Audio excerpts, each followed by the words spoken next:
శ్రీమద్భగవద్గీత. జై శ్రీకృష్ణ. ఓం కృష్ణం వందే జగద్గురు.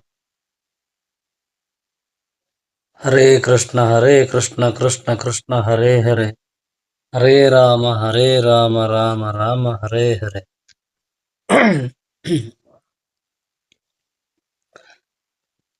శ్రీకృష్ణుడు అర్జునుడితో ఇలా అంటాడు: దివ్య చైతన్యవంతుడైన వ్యక్తి చూచుట, వినుట, తాగుట, వాసన చూచుట, భుజించుట, అటూనిటూ కదులుట, నిద్రించుట, శ్వాసించుట వంటి కార్యములను చేయుచున్నను తాను వాస్తవముగా ఏమియును చేయుచుండుట లేదనియే తనలో తాను ఎరిగియుండును.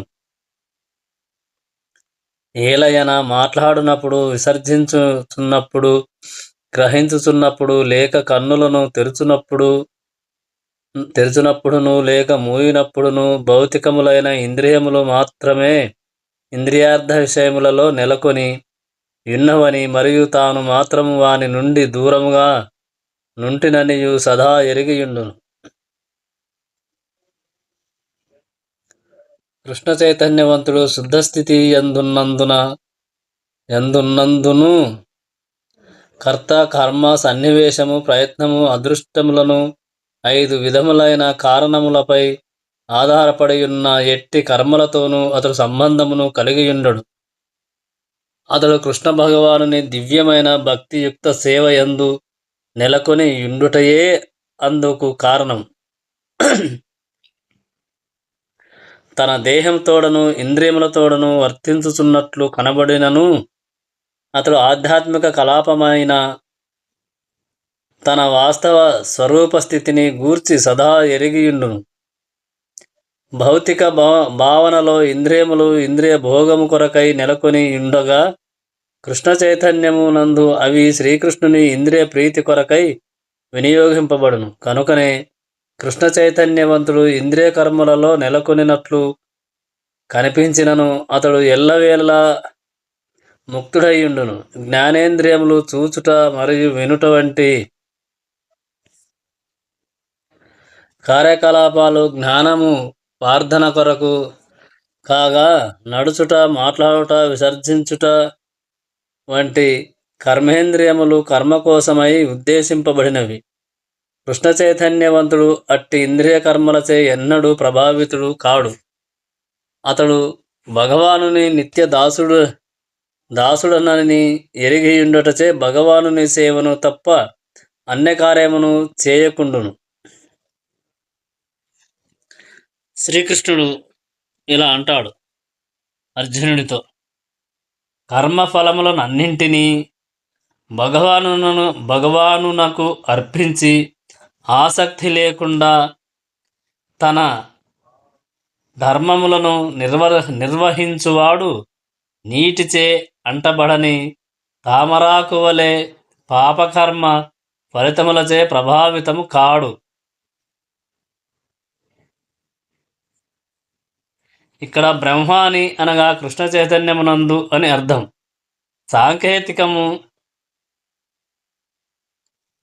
సాంకేతికముగా ప్రధాన అని పిలువబడు భౌతిక జగత్తు ప్రకృతి త్రిగుణముల సంపూర్ణ ప్రదర్శనమును సర్వము హేతద్ బ్రహ్మ తస్మాదేవత్ బ్రహ్మ నామరూపమన్నం చ ధ్యాయతే అను వేదాంత మంత్రములు మరియు భగవద్గీత యందలి మమ యనిర్మహద్ బ్రహ్మ అను శ్లోకమునను భౌతిక జగత్తునందలి సర్వమును బ్రహ్మ యొక్క శక్తియేనని సూచించుచున్నవి.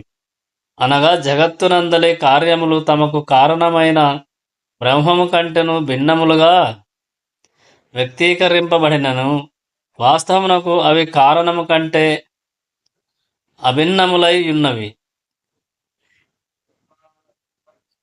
ఈశోపనిషత్తునందు సర్వమును పరబ్రహ్మమునకు లేక శ్రీకృష్ణునికి సంబంధించినదేనని చెప్పబడినది. కనుక సర్వమును శ్రీకృష్ణునికే చెందినదనియు, శ్రీకృష్ణుడే సర్వమునకు స్వామి అనియు, తత్కారణముగా సర్వమును ఆ భగవానుని సేవయందే నెలకొల్పవలననియు ఎరిగినవాడు తన పాప పుణ్య కర్మల ఫలములతో ఎట్టి సంబంధమును కలిగియుండడు. భౌతిక దేహము కూడా ఒక ప్రత్యేక కార్యము కొరకై భగవానునిచే ప్రసాదింపబడినందున భౌతిక దేహమును కూడా కృష్ణ చైతన్యమునందు వినియోగింపవలను. అప్పుడు నీటి యందు గల తామరాకు తడయబడినట్లు అది పాపకర్మ ఫలములకు అతీతమగును. కర్మలన్నింటినీ నాకర్పింపుము అని చెబుతున్నాడు. సారాంశమేమనగా కృష్ణ చైతన్యమునందు లేనివాడు దేహేంద్రియముల భావనను అనుసరించి వర్తింపగా కృష్ణ చైతన్యవంతుడు దేహము శ్రీకృష్ణుని సొత్తు కనుక దానిని శ్రీకృష్ణుని సేవయందే వినియోగింపవలెనను జ్ఞానముతో వర్తించును.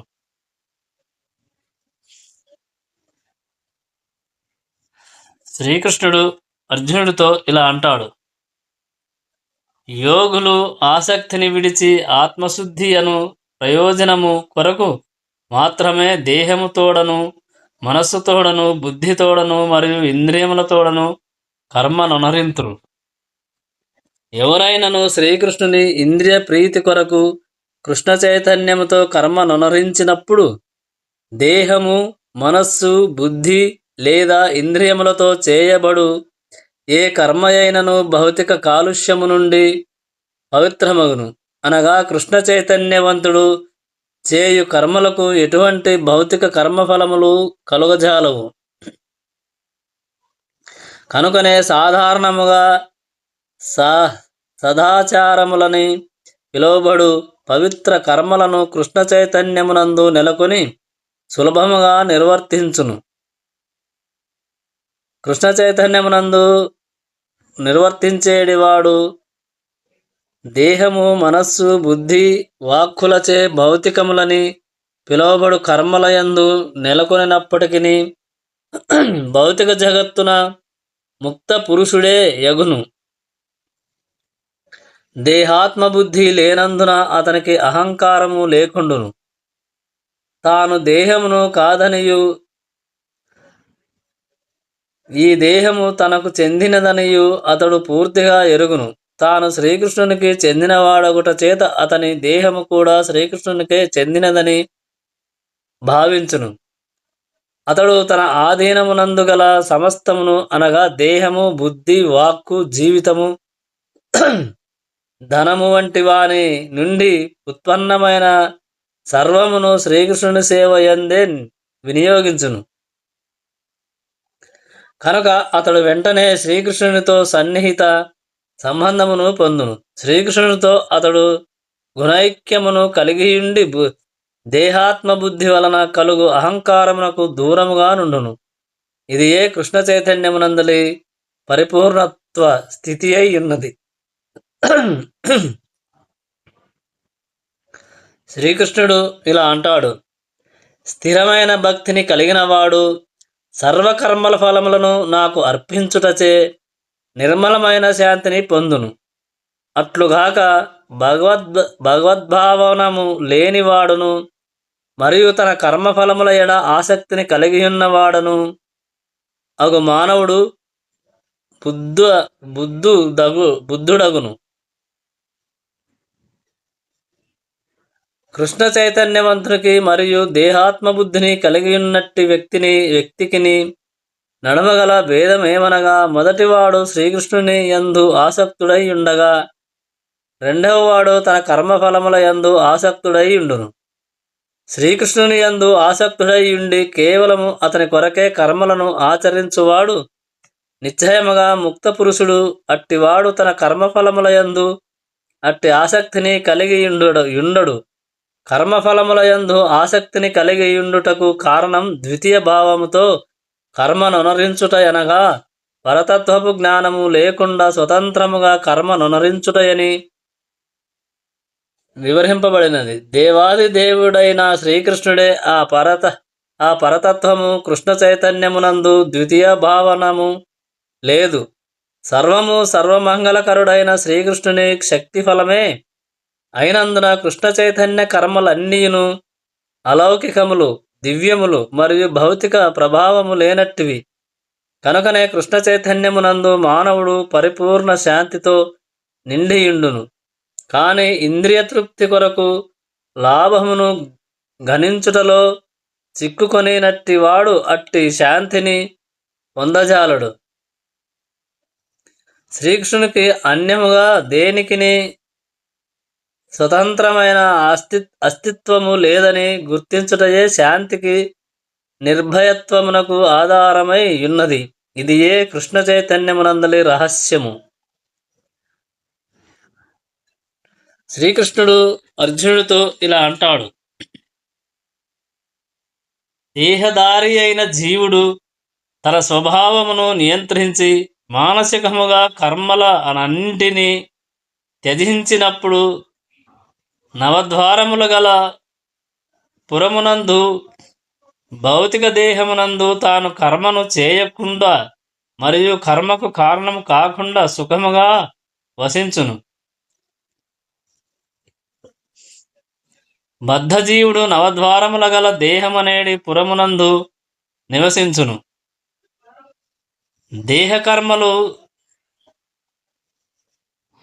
దేహము అనేటి పురము యొక్క కర్మలు ప్రత్యేక గుణ స్వభావము అనుసరించి ఆ ప్రయత్నముగానే నిర్వహింపబడును. దేహ పరిస్థితుల ప్రభావమునకు ఆధీనుడై యుండేడి జీవుడు తాను కోరుకున్నచో వాటి ప్రభావమునకు అతీతుడు కావచ్చును. జీవుడు తమ ఉన్నత స్వభావమును విస్మరించుట చేతనే దేహాత్మబుద్ధిని కలిగి దానికి ఫలితముగా దుఃఖమును పొందుచున్నాడు. కృష్ణ చైతన్యమునందు అతడు తన నిజస్థితిని పునరుద్ధరించుకొని అట్ల బద్ధ జీవితము నుండి బయటపడును. కృష్ణ చైతన్యవంతుడైన మానవుడు వెంటనే దేహకర్మలకు పూర్తిగా అతీతుడగును.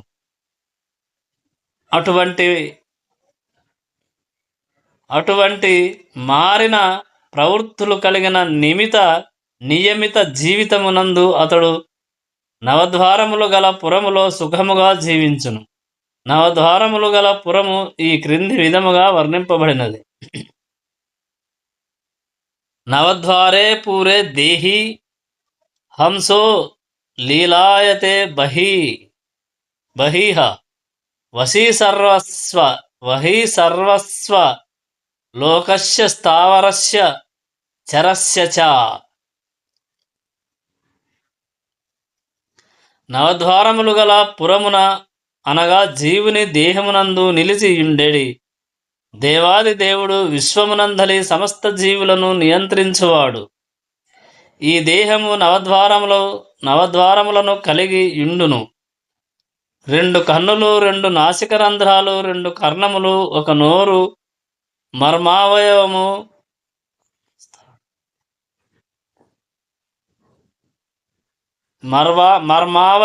గుద్దస్థానము.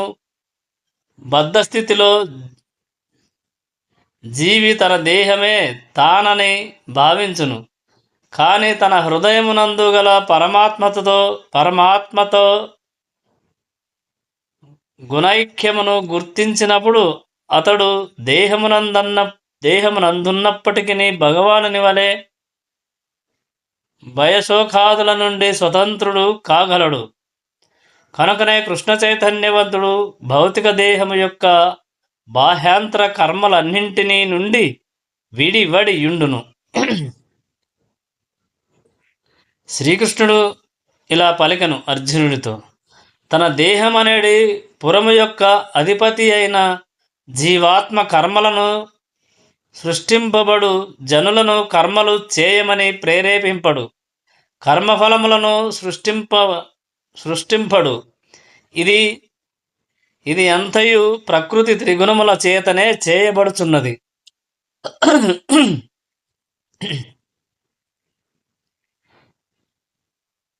జీవాత్మ దేవాది దేవుని శక్తులలో ఒకడై ఉన్నాడు. కానీ భగవానుని మరొక శక్తి అయిన భౌతిక ప్రకృతికి అతడు భిన్నుడైనట్టివాడు. అట్టి ఉన్నత ప్రకృతికి చెందిన జీవుడు అనాది కాలముగా ఏదియో ఒక విధముగా భౌతిక ప్రకృతితో సంబంధమును కలిగియుండును. అతడు పొందినటువంటి తాత్కాలిక దేహము వివిధములైన కర్మలకు మరియు వారి ఫలములకును కారణమగుచున్నది. ఇట్టి బద్ధ వాతావరణమునందు జీవించుచు జీవుడు అజ్ఞానము వలన దేహాత్మబుద్ధి భావనచే దేహ కర్మ ఫలముల చేత పీడితుడగును. అనాది కాలము నుండి ప్రాప్తించిన అట్టి అజ్ఞానమే దేహము యొక్క దుఃఖమునకు చింతకును కారణమగుచున్నది. జీవుడు దేహ పర కార్యముల నుండి విడివడినంతనే వాటి ఫలముల నుండి కూడా విడివడును. దేహమును పురమునందు నిలిచి ఉన్నంతకాలము జీవుడు దానికి అధిపతిగా కనిపించినను వాస్తవమునకు అతడు దేహమునకు అధిపతి కాని దాని కర్మలకు మరియు కర్మ ఫలములను నియంత్రించు యజమాని కాడు.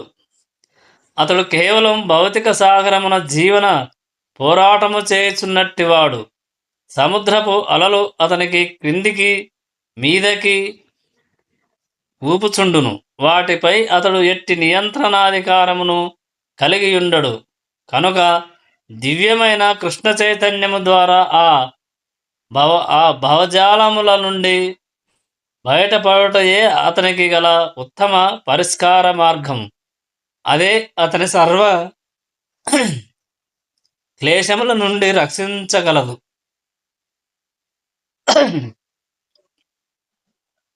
శ్రీకృష్ణ భగవానుడు ఇలా అంటాడు: భగవానుడు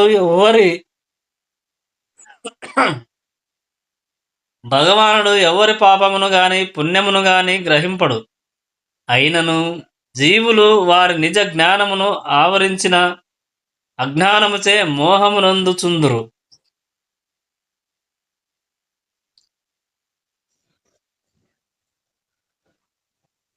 అపరిమితమైన జ్ఞానము, సంపద, బలము, యశస్సు, సౌందర్యము, వైరాగ్యము అనేడి షడ్గుణములను సంపూర్ణముగా కలిగియున్న భగవానుడను అని అర్థం. పాప పుణ్య కార్యములచే కలతనొందక అతడెల్లప్పుడూ తనయందే సంతృప్తుడై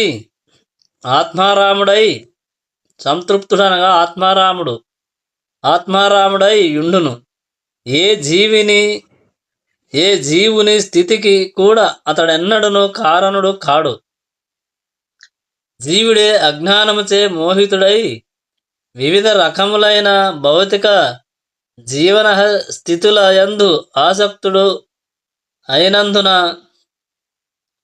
తన కర్మ ఫలములనే సంఖ్యలలో చిక్కుకొనును. వాస్తవమునకు ఉన్నత ప్రకృతికి చెందిన జీవుడు జ్ఞాన సంపూర్ణుడై యుండును. అయినను తనకు గల పరిమిత శక్తి వలన అతడు అజ్ఞానముచే ప్రభావితుడగును. భగవానుడు సర్వశక్తిమంతుడు, కానీ జీవుడు అట్టివాడు కాడు. భగవానుడు విభు లేక సర్వజ్ఞుడు, కానీ జీవుడు అనుమాత్రము. కానీ అతడు జీవాత్మ అయినందున తన ఇచ్ఛానుసారం దేనినైనను కోరుకొను శక్తిని కలిగియుండును. అతని అట్టి కోరిక సర్వశక్తిమంతుడైన భగవానుని చేతనే పూరింపబడును. కనుకనే జీవుడు తన కోరికల విషయమున కలత నొందునప్పుడు భగవానుడు వాటిని నెరవేర్చుకొనుటకు అవకాశమిచ్చును. కానీ జీవుడు వాంఛించినట్టి ప్రత్యేక పరిస్థితి అందలి కర్మలకు గాని ఫలములకు గాని భగవానుడు ఎన్నడూను బాధ్యుడు కాడు. కనుకనే మోహపూరిత పరిస్థితులలో నుండుటచే జీవుడు భౌతిక దేహమే తానని భావించి జీవితం యొక్క తాత్కాలిక సుఖ దుఃఖములకు గురియగుచుండును. భగవానుడు సదా పరమాత్మునిగా జీవికి నిత్య సహచరుడై ఉండి పుష్పము దగ్గరగా ఉన్నప్పుడు ఎవరినైనను దాని యొక్క సువాసనను గ్రహింపగలిగినట్లుగా జీవాత్మ కోరికల నన్నింటినీ గ్రహింపగలుగును. వాస్తవమునకు కోరిక ఎననది జీవునకు సూక్ష్మరూప బంధమైనను భగవానుడు జీవుల అర్హతను బట్టి వారి కోరికలను తీర్చుచుండును. ఈ విధముగా మానవుడు తలచుట, భగవానుడు దానిని పూరించుట జరుగుచుండును. అనగా మానవుడు తన కోరికలను నెరవేర్చుకొనుటకు యందు సర్వశక్తిమంతుడు కాడు. కానీ భగవానుడు మాత్రం తన కోరికలనన్నింటినీ నెరవేర్చుకొనగలడు. అతడు అందరి పట్ల తటస్థుడై ఉండును. కనుకనే స్వల్ప స్వతంత్ర్యమును కలిగి ఉన్నటువంటి జీవుల కోరికలలో అతడు ఎట్టి జోక్యమును కలిగించుకొనడు. అయినను శ్రీకృష్ణుని పొందవలెనను ఇచ్ఛను ఎవరేని వాంఛించినచో భగవానుడు వారి పట్ల ప్రత్యేక శ్రద్ధ వహించి వారు తనను పొంది శాశ్వతానందమును అనుభవించున్నట్లుగా వారి కోరికను వృద్ధి చేస్తూ ప్రోత్సహించును. కనుకనే వేదమంత్రములు ఇట్లు తెలుపుచున్నవి: ఏష ఉహేవ సాధు కర్మ కారయతి యతీతం యమేభ్యో లోకేభ్య నిశతే. ఏష యవసాధు కర్మ కారయతి తం యమధో నినీశతే. జీవుడు ఉద్ధరింపబడినట్లుగా అతడిని భగవానుడు పుణ్యకార్యముల యందు నెలకొల్పును. అట్లే అతడు నరకమునకు పోవునట్లుగా పాపకార్యములందును నెలకొల్పును.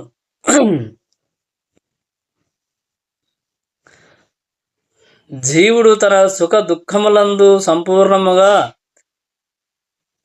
పరతంత్రుడై ఉండును.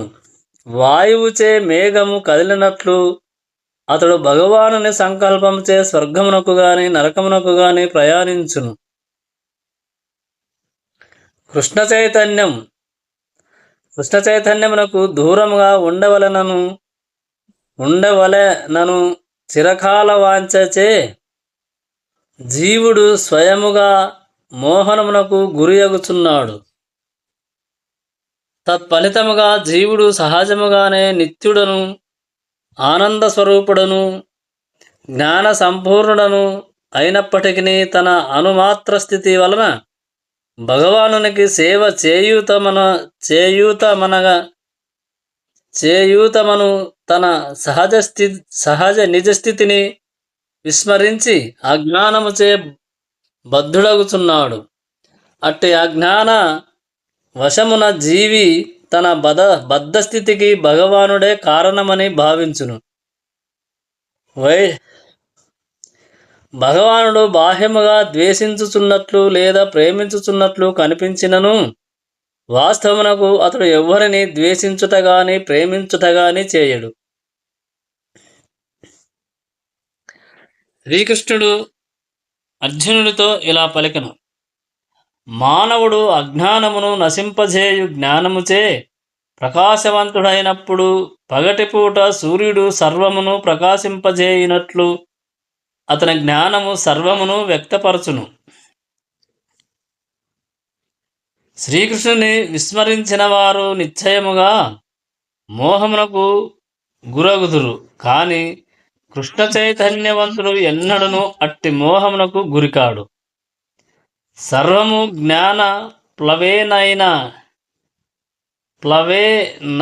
ప్లవేనైవ జ్ఞానాగ్ని సర్వకర్మాణి నా హి జ్ఞానేన సదృశ్యం అని భగవద్గీత యందు జ్ఞానం ఎంతగానో ప్రశంసింపబడినది. ఆ జ్ఞానమెట్టిది. సప్తమాధ్యాయమునందు అధ్యాయపు 19వ శ్లోకము చెప్పబడినట్లు ఎవరినైనను శ్రీకృష్ణునికి సంపూర్ణ శరణాగతులై అతనికి సర్వమును సమర్పించుట ద్వారా పరిపూర్ణ జ్ఞానమును పొందుదురు. బహునాం జన్మనామంతే జ్ఞానవాన్ మాం ప్రపద్యతే అనే అనేక జన్మలు గడిచిన పిమ్మట జ్ఞానవంతుడైన వాడు శ్రీకృష్ణుని శరణ పొందినప్పుడు లేక కృష్ణ చైతన్యమును పొందినప్పుడు వారి పగటిపూట సూర్యుని వలన సర్వము గోచరమైనట్లు సర్వము వ్యక్తము కాబడును. వాస్తవమునకు జీవులు అనేక రకములుగా భ్రాంతికి గురియగుచుందురు. ఉదాహరణకు అతడు అహంకారంతో తానే భగవానునిగా జీవించినప్పుడు అజ్ఞానముతో అతడు మాయన పన్నేడి చివరి ఉచ్చులో పడిపోవును. జీవుడు భగవానుడైనచో అతడు అజ్ఞానముచే ఎట్లు మోహితుడగును. అజ్ఞానముచే భగవానుడు మోహితుడగునా? ఒకవేళ అదే వాస్తవమైనచో అజ్ఞానము భగవానుని కంటే గొప్పదని చెప్పవచ్చును. సంపూర్ణ కృష్ణ చైతన్యవంతుని నుండియే యథార్థ జ్ఞానము లభించును. కనుకనే మానవుడు అట్టి ప్రామాణికుడైన ఆధ్యాత్మిక ఆచార్యుని అన్వేషించి అతని నిర్దేశమున కృష్ణ చైతన్యమనగానేమిటో ఎరుగవలెను. ఎందుకనగా సూర్యుడు అంధకారమును తరిమి వేయుచున్నట్లే కృష్ణ చైతన్యము అజ్ఞానమునంతటినీ ఖచ్చితముగా పారద్రోలగలదు. కానీ తాను ఈ దేహమును కాదనియు ఈ దేహమునకు అతీతుడనని అనేడి పరిపూర్ణ జ్ఞానము ఉన్నప్పటికీ ఆత్మ మరియు పరమాత్మనికి నడుమగల భేదమును అతడు గ్రహింపలేక పోవచ్చును. కానీ ఎవరినైనాను ప్రామాణికుడు పరిపూర్ణ కృష్ణ చైతన్యవంతుడైనట్టి ఆధ్యాత్మికాచార్యుని ఆశ్రయించినచో అతనికి సర్వము విదితము కాగలదు. ఎవరినైనాను స్వయముగా భగవానుని ప్రతినిధిని ఆశ్రయించినప్పుడే శ్రీకృష్ణ భగవానుని గూర్చియు మరియు దేవాది దేవునితో తమకు గల సంబంధమును గూర్చియు వాస్తవముగా ఎరుగగలుగును. సాధారణముగా భగవానుని ప్రతినిధి అయిన వాడు భగవానునికి సంబంధించిన జ్ఞానమును పరిపూర్ణముగా కలిగి ఉండుటచే భగవానునితో సమానముగా భక్తి గౌరవములు లభించినను తానెన్నడను భగవానుడనని పలుకడు. భగవానునికి మరియు జీవునికి నడుమగల భేదమును ప్రతి ఒక్కరూ ఎరగవలెను.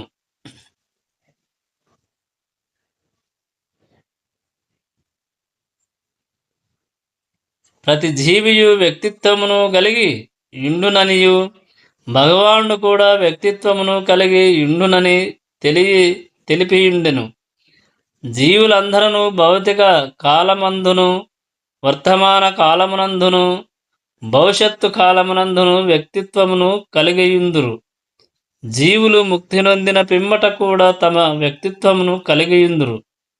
రాత్రియందు చీకటిలో సర్వము ఒకే విధముగా గోచరించినను సూర్యోదయమైనంతనే ప్రతిదియు వాటి యథార్థ రూపంలో గోచరించును. ఆధ్యాత్మిక జీవితమునందలి జీవ స్వరూపముతో కూడిన వ్యక్తిత్వముతో కూడిన గుర్తింపే యథార్థ జ్ఞానమై ఉన్నది. శ్రీకృష్ణుడు అర్జునుడితో ఇలా అంటాడు: బుద్ధి, మనస్సు, విశ్వాసము, ఆశ్రయము అన్నీయును భగవానుని యందే లగ్నమైనప్పుడు మానవుడు సంపూర్ణ జ్ఞానముచే కల్మషరహితుడై నేరుగా ముక్తి మార్గమున పయనించును అని శ్రీకృష్ణ భగవానుడు అర్జునునకు తెలిపెను. శ్రీకృష్ణ భగవానుడు దివ్యమైన పరతత్వము జ్ఞానమంతయు శ్రీకృష్ణ భగవానుడే దేవాది దేవుడని ప్రతిపాదించుటయందే కేంద్రీకరింపబడినది. వేదాజ్మయమంతయు ఈ విషయమునే తెలుపుచున్నది. పరతత్వమనగా పరమ సత్యత్వమని భావము. పరతత్వము నెరిగిన వారే దానిని నిరాకార బ్రహ్మము, పరమాత్మ, భగవానుడనేడి తత్వములుగా అవగాహన చేసుకొనగలరు. పరతత్వ విషయమున భగవానుడు లేక దేవాది దేవుడే చరమానుభవం భగవానునకు మించినది మరొక్కటి లేదు.